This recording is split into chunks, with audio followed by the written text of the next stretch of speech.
Saya sedihnya begini, Pak. Kalau kita ada konflik kedaulatan laut di kepulauan Laut Natuna Utara, dulu Laut Cina Selatan, kita tak berdaya, wajar. Karena menghadapi kekuatan alutsista negara asing yang lebih hebat dari kita.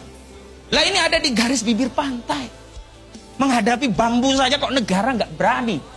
Bukan nggak tahu, nggak berani mengungkap.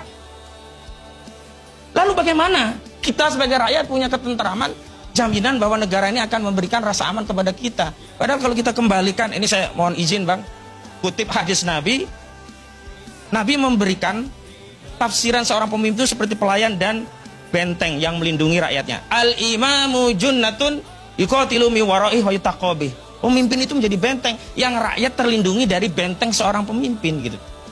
Bukan justru dengan adanya pemimpin, malah membuat rakyat takut karena pemimpin tidak bisa melindungi rakyatnya. Nah, dalam konteks pagar laut ini terus terang kami Bang, rakyat jelas khawatir. Bagaimana kami bisa dilindungi dari serangan asing, serangan bom nuklir bahkan, serangan pagar laut saja nggak bisa diungkap. Dan ada lagi hal yang lebih penting Bang. Saya ingin menegaskan sebenarnya kita tidak mewarisi negeri ini dari para founding father kita.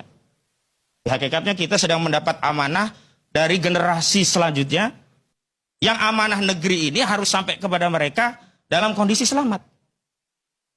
Tidak mungkin kita akan mewariskan negara kesatuan Republik Indonesia ini nantinya karena penguasaan tanah oleh oligarki, oleh aguan dan selanjutnya berubah menjadi NKRA, Negara Kesatuan Republik Aguan. Ini bahaya ini.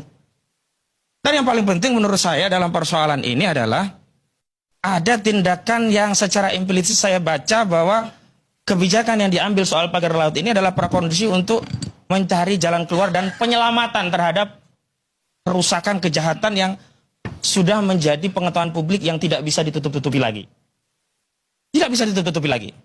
Kalau mau bukti mungkin bapak-bapak yang hadir sini Bang Karni juga bisa saya ajak bagaimana sungai diuruk dan kemudian mata pencarian hidup rakyat dari sungai itu menjadi mati karena sungainya diuruk. Mau tidak mau akhirnya terpaksalah dia jual tanah tadi dengan harga yang murah.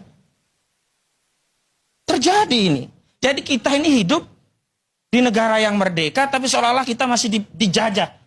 Bedanya, makanya saya sudah memberikan satu tafsiran saat ini.